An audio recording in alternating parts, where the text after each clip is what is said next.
Hello. Welcome to Twisted Stories, where intriguing and unexpected stories come to life. Please support the channel by following and sharing. The sound of shattering crystal didn't stop the jazz band at the Gilded Lily, but the sudden, terrifying silence from Table 1 certainly did. Everyone in New York's underworld knew that spilling wine on Gabriel Kovac was a death sentence. He didn't just run the city. He owned the shadows. When the trembling waitress dropped the tray, Gabriel sneered, dismissing her in a language no one else was supposed to understand. He thought she was invisible. He was wrong. She didn't beg. She didn't cry.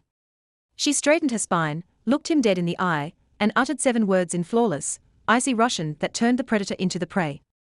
The air inside the Gilded Lily was always kept at exactly 68 degrees. Yet, Sienna Brooks felt sweat trickling down her spine. It wasn't the temperature. It was the cleanal. This wasn't just a restaurant on Manhattan's Upper East Side. It was neutral ground for the monsters who wore Italian suits and traded human lives like stocks. At Table 1, the epicenter of the room's gravity, sat Gabriel Kovac. Gabriel wasn't handsome in the way models were. He was handsome in the way a cliff edge was breathtaking sharp and promising a fatal drop if you leaned too close.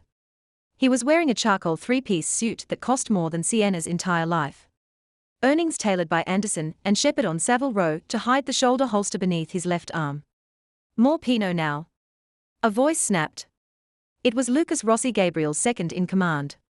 A man with too much hair gel and too little patience. Sienna nodded, keeping her eyes low. Of course, sir.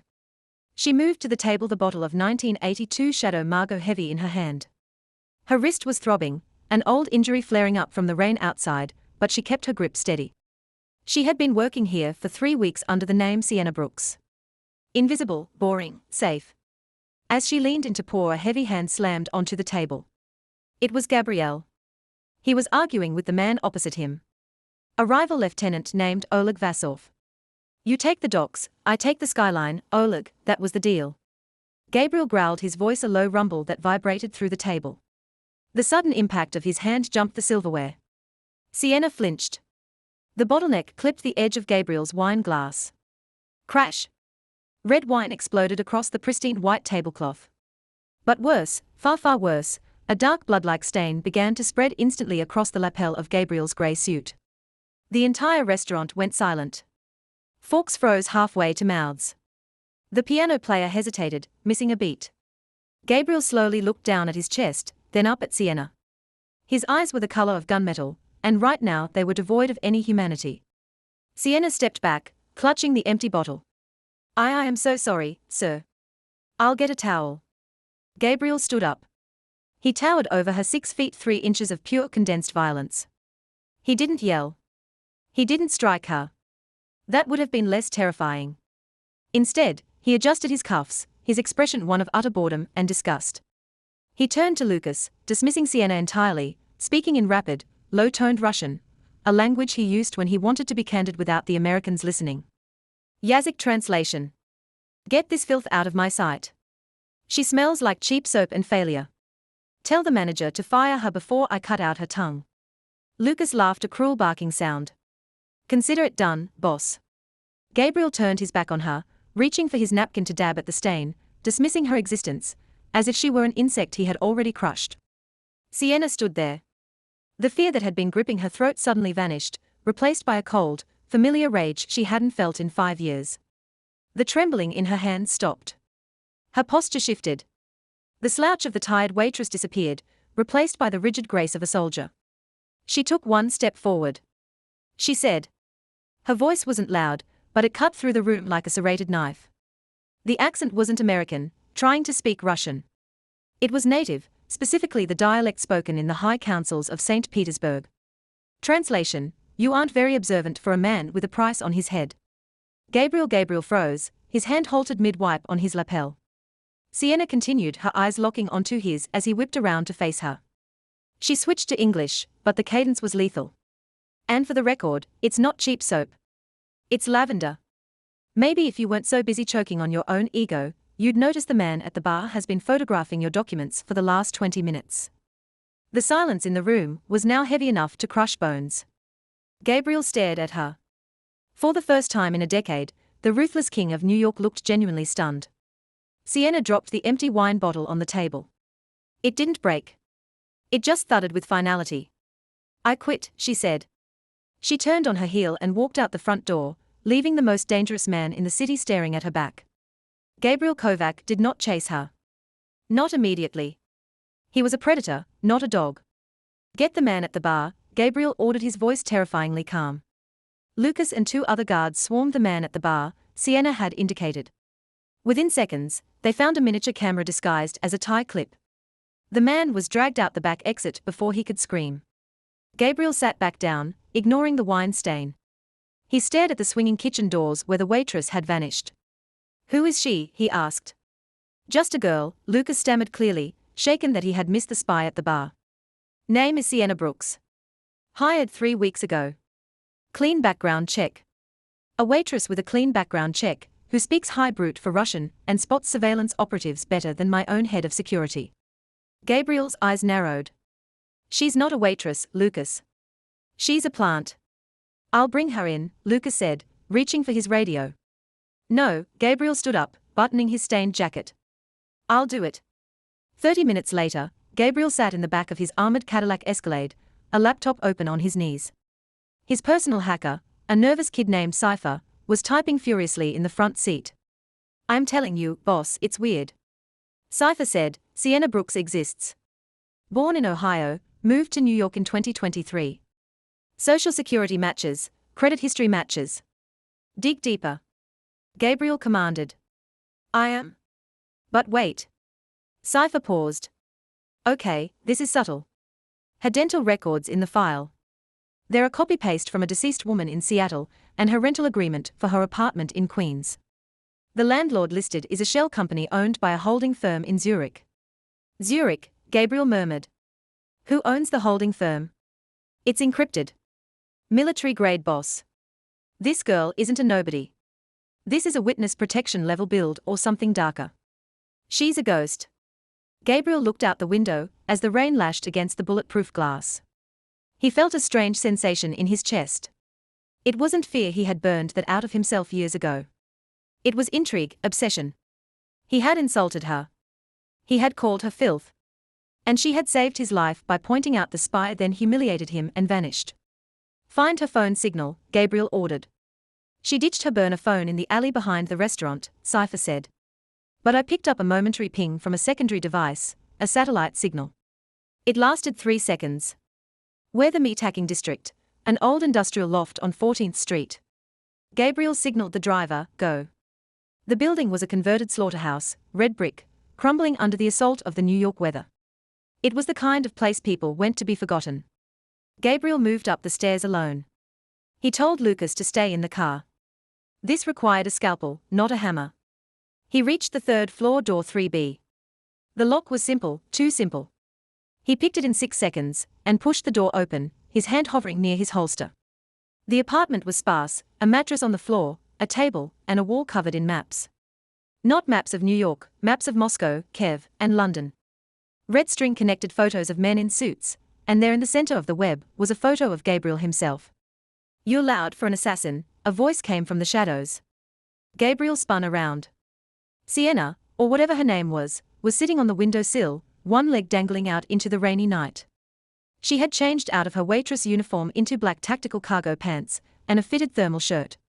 She held a suppressed Glock 19 loosely in her hand, resting on her knee. I'm not an assassin tonight, Gabriel said, raising his hand slightly to show he wasn't drawing his weapon. If I were, my men would have leveled the building. True, she agreed. Lucas is too clumsy for stairs. Who are you? Gabriel asked, stepping into the light. Sienna Brooks is a fiction. The dental records gave you away. She smiled, a cold, humorless curve of her lips. Sienna was boring anyway. She tipped poorly. You speak the dialect of the inner circle, Gabriel said, taking a step closer.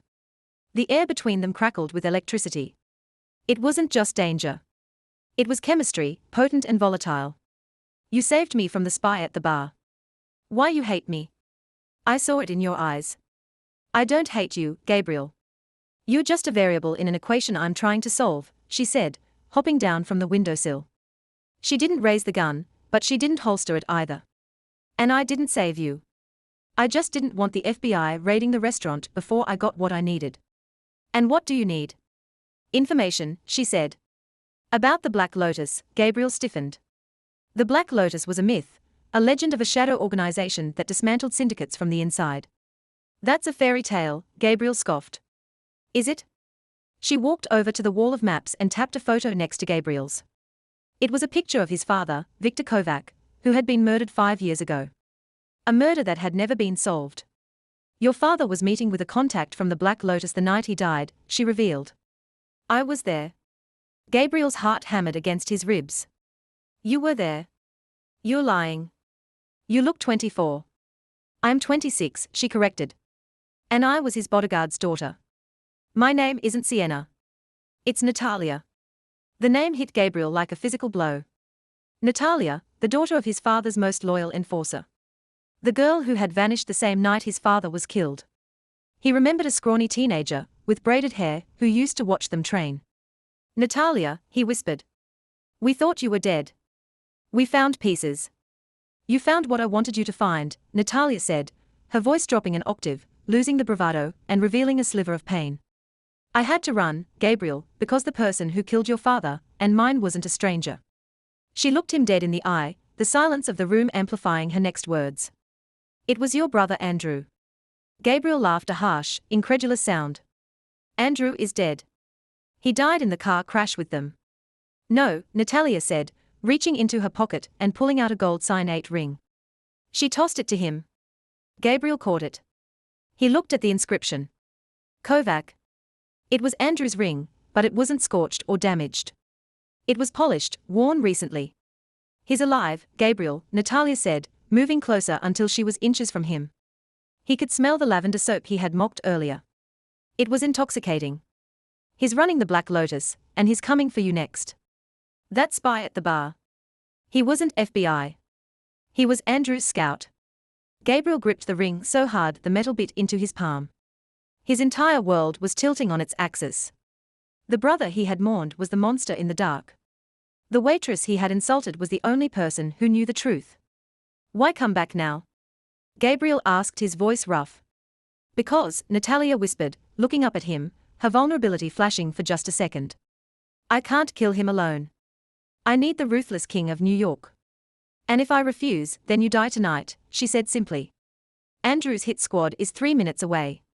I saw them on the perimeter cameras. As if on cue, the sound of tires screeching echoed from the street below, followed by the heavy thud of boots hitting the pavement. Gabrielle looked at the door, then back at Natalia. The insult at the restaurant seemed a lifetime ago. Now there was only war. Do you have a secondary exit? Gabrielle asked, drawing his weapon. Natalia smirked, racking the slide of her Glock. Fire escape. But we have to jump. I hate jumping, Gabriel muttered. Try not to spill wine on yourself this time, she teased. Gabriel actually smiled. It was a terrifying smile. Lead the way, Musa. She laughed, kicked the window open, and together they leaped into the darkness just as the apartment door exploded inward. The impact with the pavement was brutal, but Natalia knew how to fall.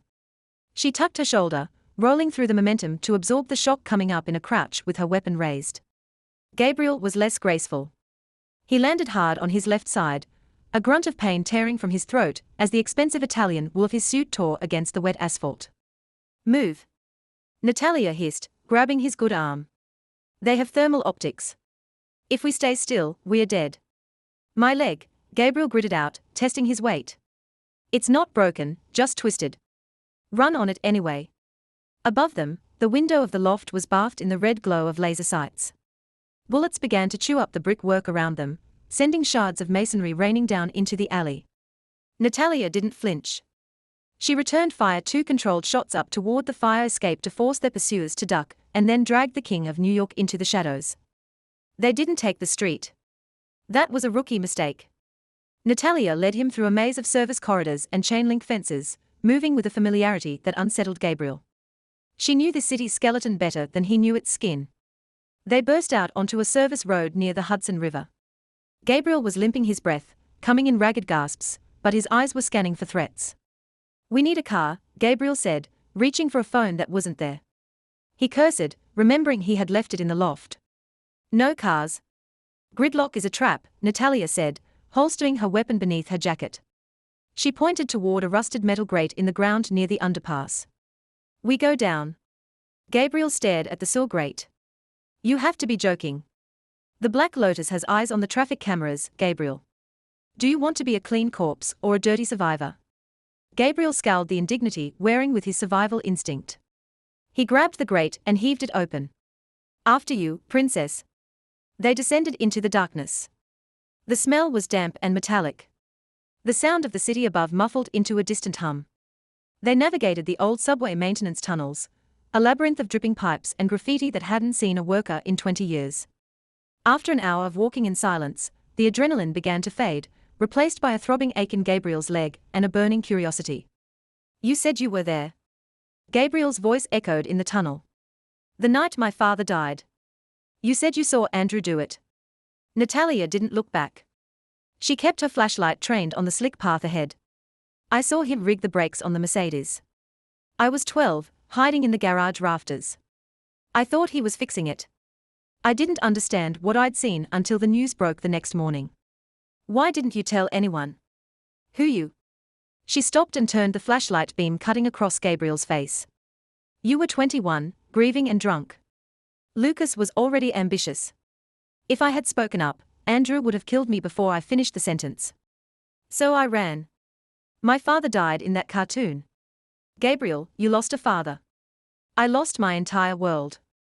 Gabriel looked at her stripped of the waitress uniform and the pretense. In the harsh light, he saw the faint white scar running through her eyebrow, the callus on her trigger finger. She wasn't a subordinate. She was a survivor of the same war that had defined him. I'm sorry, Gabriel said. The words tasted foreign. He never apologized. Natalia's expression softened just a fraction. Don't apologize. Just help me kill him. They emerged from the tunnels in Queens in an industrial park filled with auto body shops. Natalia led him to a nondescript storage unit facility. She punched a code into the keypad of Unit 404. The door rolled up to reveal not a pile of old furniture, but a tactical safe house, a cot, a first aid station, a rack of encrypted servers, and a wall of weapons. Welcome to my parlor, she muttered, hitting the lights. Gabriel limped to the cot and sat down heavily. He watched as Natalia moved around the room. She was efficient, stripping off her wet jacket, revealing sculpted arms and a tattoo on her shoulder. A black lotus flower with a dagger through it. A reminder? Gabriel asked, gesturing to the ink. A promise, she corrected. She grabbed a medical kit and pulled a chair over to him. Pants off. Gabriel raised an eyebrow. At least buy me dinner first. Your ankle is swelling the size of a grapefruit, Gabriel. I need to wrap it. Don't flatter yourself. He undid his belt and slid the ruined suit trousers off. His ankle was indeed purple and swollen. Natalia's hands were cool as she applied a numbing gel. Her touch was professional, yet the intimacy of the moment was undeniable. The ruthless mafia boss sitting in his boxes in a storage unit being tended to by the woman he had tried to fire 3 hours ago. You have a plan, Gabriel said, watching her work. It wasn't a question. Andrew is coming out of the shadows, Natalia said, wrapping the bandage tight. He's been operating as a ghost using the alias the Architect. But he has an ego. He wants to reclaim the city he thinks you stole from him. He's hosting a masquerade gala tomorrow night at the Pierre Hotel, the Midnight Sun charity ball. The Pierre? Gabriel scoffed. That's my territory. Not anymore. He bought the management company last week through 3 shell corporations. He's going to announce his return not as Andrew Kovac, but as a legitimate businessman who survived the tragic accident and has returned to save the city from crime. Specifically, your crime. Gabriel's jaw tightened. He's going to frame me. He already has, Natalia said, standing up and tossing him a tablet. Look, Gabriel activated the screen. It was a news report. His face was plastered next to a headline. Mafia Dawn wanted for murder of waitress. The video showed grainy footage from the Gilded Lily. It showed Gabriel arguing with Sienna Natalia. Then the camera cut. The next clip showed a body, a woman with Natalia's build and hair wearing the waitress uniform being fished out of the East River. They used to double, Gabriel realized. The world thinks I killed you. And tomorrow night at the gala, Andrew is going to present evidence linking you to a dozen other hits. He'll play the hero who helps the police take down his evil brother. The police will storm your penthouse. Your accounts will be frozen and you'll be hunted down like a dog. Gabriel stood up, testing the bandage. It held. The pain was dull now, focused into a sharp point of rage. Then we go to the gala, Gabriel said, his voice dropping to that lethal rumble that made grown men shiver. And we remind my brother that you can't take the crown if you don't have a head. We can't just walk in. Natalia warned. It's invite only. Biometric security. Retinal scans. Gabriel walked over to the weapon wall, running his hand over a customized SIG sour. He looked back at her, a dark smirk playing on his lips. I'm Gabriel Kovac. I don't need an invitation, but we do need suits. If I'm going to die Natalia, I'm not doing it in a storage unit. I'm doing it in a tuxedo. The next 12 hours were a blur of calculated preparation. They couldn't go to Gabriel's tailor. They were being watched. They couldn't use his credit cards. They were flagged. We need cash, Gabriel said.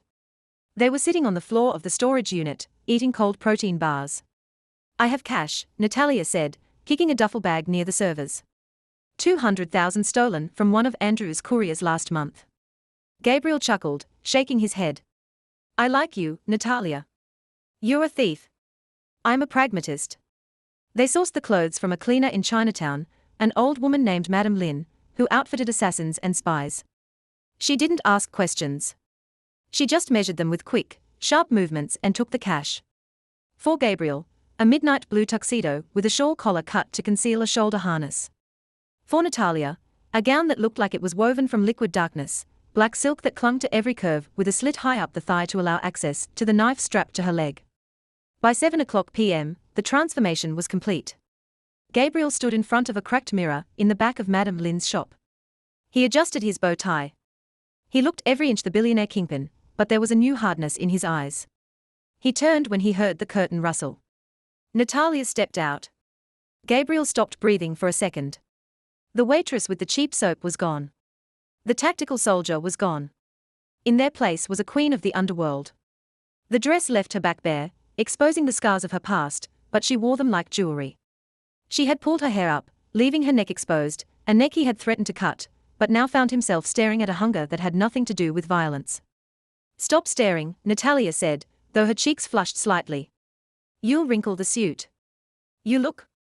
Gabriel struggled for the word. Dangerous. Good. That's the point. She handed him a mask. It was a Venetian-style half-face, matte black with silver filigree. Put it on. Until we make our move, you are just another wealthy donor. And you. She held up her own mask, delicate lace and obsidian feathers. I'm your +1. They took a black town car arranged by Madame Lin to the Pierre Hotel. The rain had stopped, leaving the city sick and glittering under the street lights. Inside the car, the silence was heavy. Gabriel reached out and covered Natalia's hand with his. She didn't pull away. Her fingers were cold, but his were warm. If we don't make it out, Gabrielle started. Don't, she cut him off. No speeches. No speech, Gabriel said, turning her hand over and tracing the calluses on her palm. Just a fact. I insulted you because I was bored. I thought everyone in my world was either a sycophant or a target. You were the first real thing I'd seen in years. I regret the words. Natalia looked at him, her eyes searching his mask-like face. You're a bad man, Gabriel. I know, but maybe. She leaned in closer, the scent of lavender filling the space between them. You're the right kind of bad man for me. The car stopped. The driver tapped on the glass. We are here. The moment shattered, but the energy remained vibrating between them like a pulled guitar string. They stepped out onto the red carpet. Cameras flashed blinding and chaotic. The Pierre was swarming with New York's elite senators, hedge fund managers, tech moguls, and guarding them were men with earpieces who didn't look like hotel security. Mercenaries, Natalia whispered, taking Gabriel's arm. Serbian paramilitary, Andrew's favorites. Stay close, Gabriel murmured. They moved through the checkpoint. The retinal scanner was the hurdle. Gabriel had a jammer in his pocket, a device Cypher had built years ago for high-end heists. As the scanner beam hit his eye, he pressed the button. The machine beeped. Error. Manual override required. The guard frowned. Sir, please look again. Do you know who I am? Gabriel channeled his arrogance, lowering his voice. I am Victor St. Cloud. I own the bank that holds your mortgage. If you make me wait another second, I will foreclose on your house before dessert is served. The guard hesitated. The name was fake, but the attitude was pure power. The line behind them was growing impatient. Let him through, a supervisor waved. They walked into the grand ballroom. It was a sea of velvet diamonds and masks. A string quartet played a haunting waltz. At the far end of the room, on a raised dais stood a man in a white mask and a white tuxedo. Gabriel felt his blood run cold. Even with the mask, he knew the posture. He knew the way the man held his champagne glass. Andrew, he's here. Gabriel whispered. Wait. Natalia squeezed his arm. Look at the balcony. Snipers. We need a distraction, Gabriel said. I have one, Natalia said. She reached into her clutch and pulled out a small metallic sphere.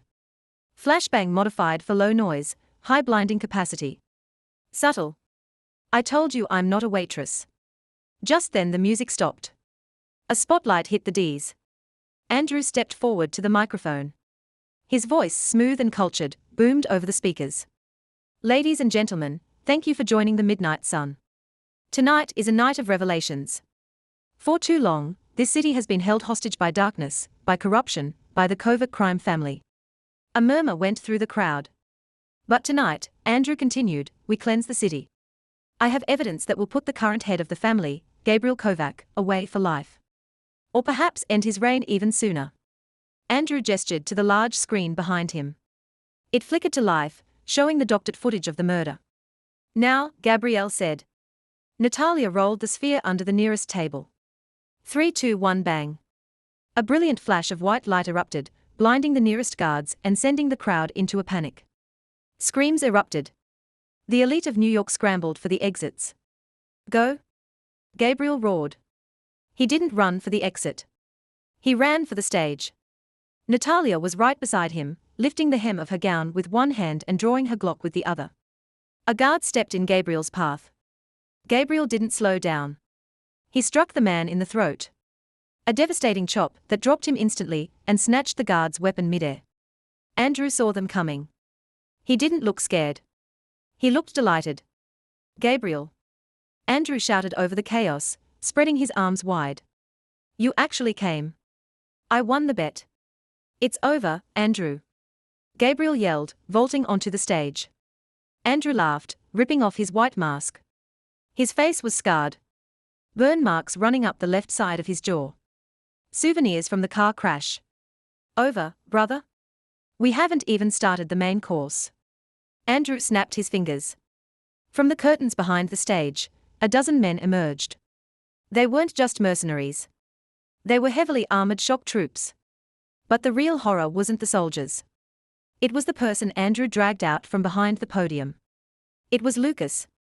Lucas was beaten, bloody, his face a ruin. He was on his knees, a gun pressed to his temple by Andrew. You have a choice, Gabriel.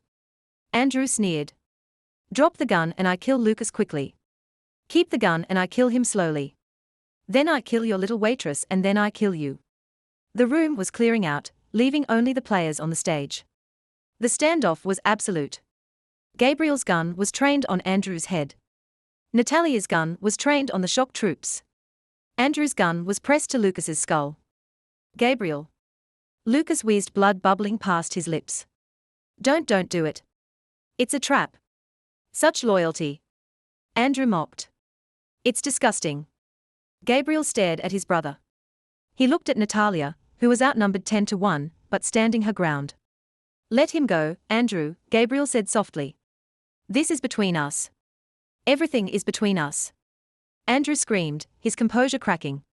You were always the favorite, the golden sun I had to burn to become so something, Gabriel. I had to die to be born. Andrew cocked the hammer of his gun.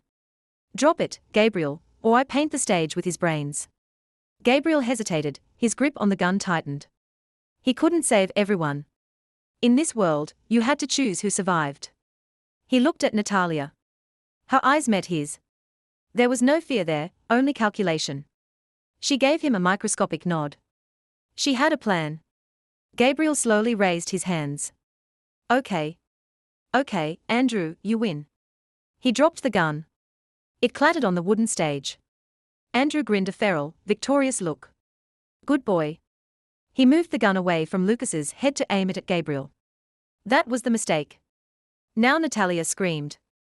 She didn't shoot Andrew. She shot the chandelier directly above the stage. The massive crystal fixture weighing half a ton groaned and sheared off its mounting. Andrew looked up too late. With a deafening crash, the crystal monster plummeted down, separating Gabriel from the shock troops, smashing into the stage with the force of a bomb. Glass shards flew like shrapnel. Dust billowed. In the confusion, Gabriel didn't dive for cover. He dove for Lucas. He dragged his bloody lieutenant off the edge of the stage just as the shock troops opened fire blindly through the dust cloud. Gabriel, Natalia, and Lucas huddled behind the heavy oak bar near the stage. Is he dead? Natalia asked, reloading her magazine. Andrew. Gabriel wiped glass dust from his eyes. A chandelier won't kill him. He's a cockroach. We're pinned down. Lucas coughed. Boss, the back exit. The kitchen. I rigged it. Gabriel looked at Lucas. You rigged it. I knew. I knew he'd bring me here. Lucas gasped. I planted C4 on the load-bearing columns in the kitchen, the detonator inside my watch. Gabriel looked at the expensive Rolex on Lucas's wrist. Blow it, Gabriel ordered. It'll bring the roof down, Natalia said. On us. Not if we are fast, Gabriel said. He grabbed Natalia's hand. Do you trust me? I'm starting to, she said. Then run. Lucas triggered the watch. Boom. The back of the Pierre Hotel erupted. The shockwave knocked the mercenaries off their feet. The wall behind the bar disintegrated, opening a hole to the rainy night outside. Gabriel, carrying Lucas and Natalia, covering their rear, sprinted through the smoke and debris, jumping from the jagged edge of the ballroom into the dark alley below as the ballroom collapsed behind them, burying the Black Lotus in rubble and crystal. But as they hit the wet pavement, gasping for air, a single shot rang out from the darkness above. Gabriel jerked. He looked down. A red flower was blooming on his white shirt right over his heart. He stumbled, falling to his knees. Gabrielle. Natalia screamed, catching him before he hit the ground. She looked up high on the remaining ledge of the ruined ballroom. A figure stood. Half his face was bleeding, his white suit grey with dust. Andrew. He lowered his smoking gun, smiled, and vanished into the smoke. Gabriel Kovac lay on the wet pavement, the rain mixing with his blood as the woman, who had vowed to kill him, frantically tried to save his life. The ride to the safe house was a blur of neon lights and agonizing pain. Lucas drove the stolen sedan with one hand, his other clutching his bruised ribs. While in the back seat, Natalia waged a war against death. Stay with me, Gabriel. She commanded, her hands slick with his blood. She was pressing a wad of gauze against his chest right below the collarbone. The bullet had missed the heart by an inch, but it had nicked an artery. Gabriel's face was grey. His eyes unfocused. You're ruining your dress, he rasped, a faint, delirious smile touching his lips. Shut up, she choked out, her voice trembling for the first time. If you die, I'll kill you. Paradox, Gabriel mumbled, and then his eyes rolled back. Lucas, drive faster. Natalia screamed. They didn't go to a hospital. They went to the basement of a veterinary clinic in Yonkers run by a man named Doc Calloway, an ex-combat medic who owed the Kovac family his life. The next 3 hours were a nightmare of fluorescent lights and the beep of cardiac monitors. Natalia paced the hallway, still wearing the ruined black gown, looking like a vengeful spirit. She scrubbed the blood off her hands, but she could still feel the warmth of it. When Doc Calloway finally emerged, he looked exhausted. He's stable. He lost a lot of blood and the lung collapsed, but I patched the vessel. He's strong like a bull. He'll live.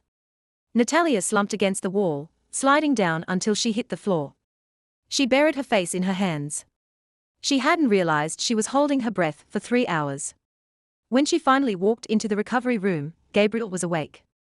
He was pale, hooked up to and fore shirtless with a massive bandage across his chest. He watched her come in. The silence between them wasn't heavy anymore. It was the quiet of a storm that had passed. You stayed, Gabriel said, his voice rough. I had to, Natalia replied, pulling a metal chair to his bedside. You owe me a new dress. Gabriel tried to laugh, but it turned into a W. He reached out his hand. She took it. This time she didn't just hold it. She interlaced her fingers with his. Why? Gabriel asked, his thumb tracing her knuckles. I treated you like garbage. I represent everything you hate about this city. Why save me? Because, Natalia whispered, looking at their joined hands. The world isn't black and white, Gabriel. It's grey. And in the grey, you're the only one who keeps his word. Andrew. Andrew is chaos. You are order. And she hesitated, looking up into his steel grey eyes. And I don't want to be alone anymore. Gabriel squeezed her hand. Come here. She leaned in. Closer. She moved until her face was inches from his. I promise you, Gabriel whispered, the intensity in his eyes burning brighter than the fever. I will never insult you again. I will never look past you. From now on, you are the only thing I see. He kissed her. It tasted of antiseptic and iron, but underneath it was fire. It was a seal, a blood oath. But the moment was broken by the door opening. Lucas limped in holding a tablet. Sorry to interrupt the honeymoon, Lucas said, though he looked relieved to see his boss awake. But we have a problem. A big one. He handed the tablet to Natalia, who held it up for Gabriel. It was a live stream. Andrew was standing at the head of a massive table in the boardroom of the Kovac Tower. Seated around him were the heads of the 5 families. My brother is dead, Andrew was saying on the screen, his face a mask of faux mourning. Killed by the very incompetence that plagued his reign. As his only surviving kin, I claimed the seat of the chairman. Tonight we unite the families under the Black Lotus. The Dons were nodding. They were buying it. He's taking everything, Lucas said. By tomorrow morning, you'll be a memory. Gabriel stared at the screen. The pain in his chest seemed to vanish, replaced by cold, hard resolve. What time is that meeting ending? Gabriel asked. They are voting in 2 hours, Lucas said. At midnight, Gabriel sat up. The heart monitor spiked, beeping rapidly. Gabriel, no, Natalia warned, putting a hand on his shoulder. You can't. You have a hole in your chest. Gabriel swung his legs off the bed. He gritted his teeth, sweat popping on his forehead, but he stood up. He swayed, and Natalia caught him. I don't need to fight him with my fists, Gabriel said. Steadying himself on her shoulder. I just need to show them I'm alive. A ghost can't lead a family, but neither can a liar. You can barely walk, Natalia argued. Then help me, Gabriel said. He looked at her, and the ruthless boss was back. Help me take back my kingdom, Natalia. And when I do, you'll rule it beside me. Natalia looked at Lucas, then back at Gabriel. She saw the fire in him.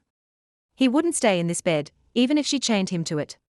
Fine, she said, a dangerous smile spreading across her face. But if you bleed out on the carpet, I'm leaving you there. Deal, Gabriel smirked. Lucas, get the car and get me a suit. I'm not dying in a hospital gown. The boardroom of Kovac Tower was high above the city, a glass box floating in the sky. The mood was somber but decisive. All in favor of recognizing Andrew Kovac as capo di tutti capi, asked Don Moretti, the oldest of the crime lords. Hands began to rise. 1, 2, 3. Andrew watched with a triumphant gleam in his eyes. He had won. Years of plotting the car bomb, the Black Lotus, the framing, it had all worked. Unanimous, Andrew said, standing up to accept the ring that signified absolute power. I am humbled. I promise to lead you into a new era of ding. The elevator doors at the far end of the hall chimed. Everyone turned. The elevator was private. Only the boss had the key card. The doors slid open. Andrew's face went white. The glass of champagne in his hand shattered, spilling liquid onto the table. A grim echo of the wine spill that had started it all. Gabriel walked out. He was leaning heavily on a cane, his face pale, wearing a black suit that fit a little looser than usual, but he was walking, and beside him, supporting his left side, was a woman in a sharp black trench coat, her eyes scanning the room like a predator. I object to the vote, Gabriel said. His voice was quieter than usual, but in the dead silence of the room, it sounded like thunder. Ghost, Don Moretti gasped, crossing himself. I'm no ghost, Moretti, Gabriel said, limping toward the head of the table. I'm just hard to kill. Andrew recovered from his shock. He slammed his hands on the table. He's an imposter, or he's here to assassinate us. Guards? Kill him. 4 Black Lotus operatives stepped out of the shadows, raising their weapons. Don't, Natalia said. She didn't raise a gun. She raised a small remote detonator. The elevator was rigged. The lobby is rigged. And the pillars behind you are rigged. Lucas was very busy while you were voting. The guards hesitated. You're bluffing. Andrew sneered. Am I? Natalia tilted her head. I'm the girl who blew up the Pierre Hotel ballroom 3 hours ago. Do you really want to test me? The guards lowered their weapons. Gabriel reached the head of the table. He looked at the empty chair, his chair then at Andrew. You told them I was incompetent, Gabriel said. You told them I killed an innocent waitress. You told them I was weak. You are weak, Andrew screamed, pulling a handgun from his waistband. You let a woman distract you. You let sentimentality rot your brain. I am the strong one. I did what had to be done. You killed our father, Gabriel said. The room gasped. The Dawns looked at each other. Patricide was the ultimate sin in their world. Lies, Andrew shouted, aiming the gun at Gabriel's heart. He died in an accident. Play it, Gabriel said to Natalia. Natalia tapped her phone. Over the boardroom speakers, a recording played. It was crisp and clear audio captured from the microphone in the podium at the Pierre Hotel just before the explosion. Andrew's voice echoed. I had to burn to become something, Gabriel. I had to die to be born. And then earlier audio from a hidden bug Natalia had planted on Lucas. Rig the brakes on the Mercedes. Neither of them will survive the crash. The silence in the room was absolute. Don Moretti stood up slowly. He looked at Andrew with pure disgust. You killed Victor. Andrew looked around. The guards were backing away. The Dawns were reaching for their own weapons. He was alone. He was old. Andrew yelled, backing toward the floor-to-ceiling window. He was holding us back. I built the Black Lotus to hire him. You are nothing, Gabriel said, taking a step forward. You aren't a king, Andrew. You're just a jealous little boy playing with matches. Andrew's eyes darted around the room. He realized there was no escape. The elevator was blocked by Gabriel. The guards had abandoned him. A twisted smile formed on Andrew's face. If I can't have the crown, he whispered. Then nobody can. He raised his gun, not at Gabriel, but at the glass window behind him. Bang, bang. Bang. The reinforced glass already stressed by the high winds spiderwebbed. Andrew turned to Gabriel, his eyes wide and manic. Catch me, brother. He threw himself backward, crashing through the weakened glass. No. Gabriel lunged forward, ignoring the pain in his chest. He reached out his hand, grasping into the night air, but he was too late. Andrew fell. He didn't scream. He just plummeted into the city lights below, a white figure, swallowed by the darkness he had tried to weaponize. Gabriel stood at the shattered edge, the wind howling around him, tugging at his clothes. He watched until he couldn't see anything anymore. He felt a hand on his shoulder. Natalia. She pulled him back from the edge. It's over, Gabriel. It's done. Gabriel looked at her. He looked at the Dawns, who were now bowing their heads in respect, acknowledging the true king. He didn't care about them. He turned to Natalia, cupped her face in his hands, and rested his forehead against hers. Let's go home, he said. 6 months later, the Gilded Lily was reopening. The renovations had cost a fortune, but the result was spectacular.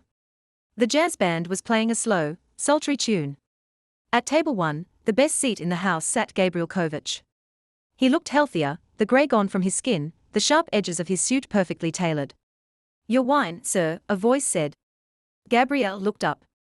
Natalia was standing there. She wasn't wearing a waitress uniform. She was wearing a dress of deep crimson velvet, diamonds glittering at her throat. She held a bottle of 1982 Chat Margaux.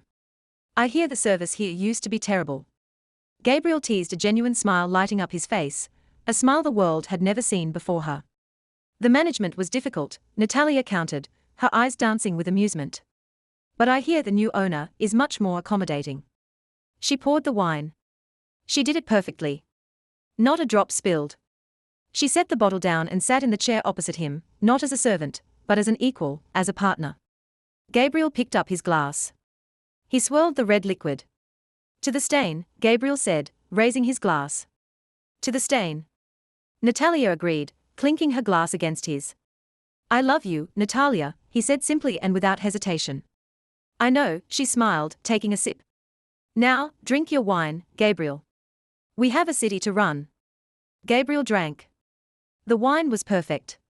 But as he looked at the woman across from him, the spy who had frozen the room, the waitress who had saved his soul, he knew he was drunk on something far more potent than vintage grapes. The ruthless mafia boss had lost his heart, but he had gained a queen, and this time he would make sure the glass never shattered. And that is the end of the saga of Gabriel and Natalia. From a spilled glass of wine to ruling the underworld together. What a journey. Did you expect Andrew to take the plunge at the end? And honestly, do you think Gabriel forgave him too easily, or was it the only way? If you enjoyed this story, please smash that like button. It really helps the channel. I have a new story coming next week about a bodyguard who falls in love with the president's daughter. So, make sure you are subscribed with the notification bell on so you don't miss it. Thanks for watching and I'll see you in the next.